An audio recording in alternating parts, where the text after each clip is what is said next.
महाराष्ट्र के विदर्भ जिले में कृष्णा नाम का किसान था जो धान की खेती करता था। विदर्भ हमेशा से ही अकाल ग्रस्त रहता आया है और इस साल भी बारिश का नामो निशान नहीं था। ऐसे ही चलता रहेगा तो हमारे जैसे गरीब किसानों के पास आत्महत्या करने के सिवाय और कोई रास्ता नहीं बचेगा। अरे धनी, ऐसी बातें अपने मुंह से मत निकाला करो। हे भगवान। उमा, तू ही बता, मैं करूं तो क्या करूं? पूरी मेहनत से खेत में काम करता हूं और फिर भी अकाल के कारण अनाज नहीं हो पाता। मेरा तो जीना ही बेकार है। अपने परिवार का पेट तक नहीं भर सकता हूं मैं। मेरा तो मर जाना ही अच्छा है। धनी, ऐसी बेफजूल की सोच अपने दिमाग में मत लाओ। कुछ न कुछ रास्ता जरूर होगा। अब क्या हम लोगों के घर जाकर काम करें? बाबा, मेरे पास एक रास्ता है। कैसा रास्ता? माँ, तुम्हारे पापड़ गांव में सबको पसंद आते हैं, है ना? हाँ, तो क्यों ना हम दोनों मिलकर पापड़ बनाएं और बेचें? इससे हमें कुछ पैसे भी जरूर मिल जाएंगे और बाबा की मदद भी हो जाएगी। ये मुझे पहले क्यों नहीं सूझा? इसका मतलब तू पापड़ बनाकर बेचेगी? किसी के घर में जाकर काम करने से तो अच्छा ही है ना? कृष्णा उमा की बात मान गया। अगले दिन से उमा और कमला ने घर में पापड़ बनाना शुरू कर दिया। सारे पापड़ बनाकर उन्होंने कृष्णा को दिया। जाकर इसे बाजार में बेच दो। कृष्णा उन पापड़ों की टोकरी लेकर बाजार गया। वहां वो पापड़ बेचने लगा। कुछ औरतों ने कृष्णा के पापड़ खरीदे। अब ये बाकी के पापड़ कल बेचूंगा। वो जब घर लौटा तो खुश था। लगभग सारे पापड़ बिक गए। भगवान की कृपा है। बाकी जो बचे हैं वो मैं कल बेच दूंगा। अगले दिन जब कृष्णा पापड़ लेकर बाजार गया तो उसके आते ही भीड़ लग गई। भाई, आपके पापड़ तो कमाल हैं। कल मैं थोड़े लेकर गई थी, सभी ने चाव से खाए। आज मुझे ज्यादा चाहिए। और देखते ही देखते कृष्णा के सारे पापड़ बिक गए। उसने घर पहुंचकर अपनी पत्नी को ये सब बताया।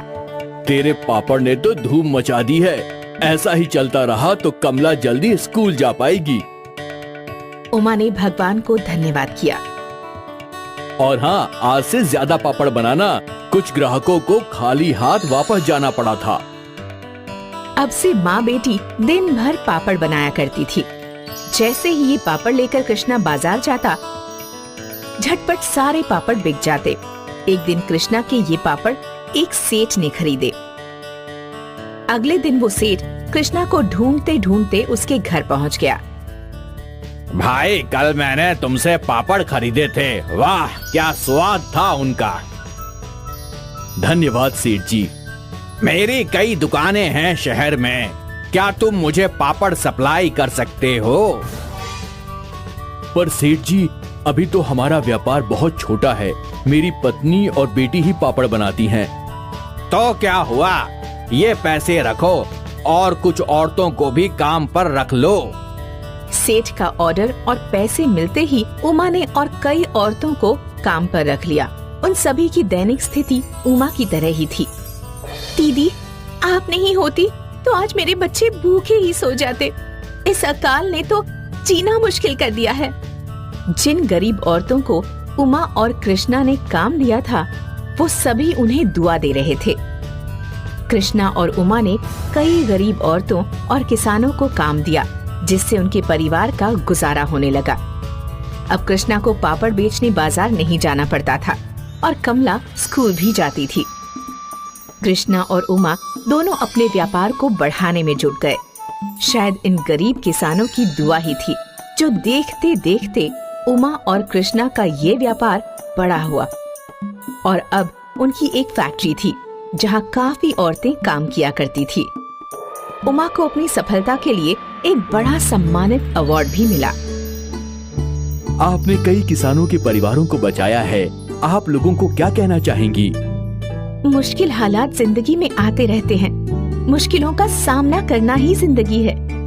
तो आपने देखा उमा जी का कहना है कि उनकी इस सफलता का राज है मुश्किल हालातों का डटकर सामना करना। अगर उस दिन कृष्णा और उमा अपनी परेशानी के सामने हार मान लेते तो आज वो किसी और की मदद ना कर पाते। ये कहानी हमें सिखाती है कि चाहे जो भी हो, हमें हमेशा लड़ते रहना चाहिए।